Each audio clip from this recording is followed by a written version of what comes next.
আরে পুরুষ জাতি, তোমরা যেন একটা মহিলার সাথে যেন এরম ঝগড়া করো পরিবারের সাথে, এগুলা কি মানুষের কাজ? তোমরা নিজের স্বভাবের প্রশ্ন করো, বিভাগের প্রশ্ন করো। আমরা কাজ করি, গোটা দিন পরিশ্রম করি আসি, পরিবারের সাথে কথা বলতাম যাইয়া 19-20 হইলে আমরা ঝগড়া করি। কেন ঝগড়া করি? আগে তোমার নিজের স্বভাব ঠিক আছে কিনা তোমার বিভাগের প্রশ্ন করো।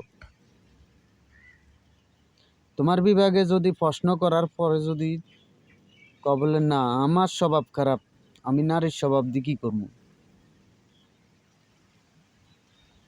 ঠিক আছে, তো এই ভিডিওটা শেয়ার করবেন নিজে প্রশ্ন করে। আর যদি না হয় তাহলে আমাকে কমেন্ট বক্সে নক দিবেন, ইনশাআল্লাহ বাকি প্রশ্ন আমি উত্তর দিয়ে দেবো। তো সবাই ভিডিওটা শেয়ার করবেন। ধন্যবাদ।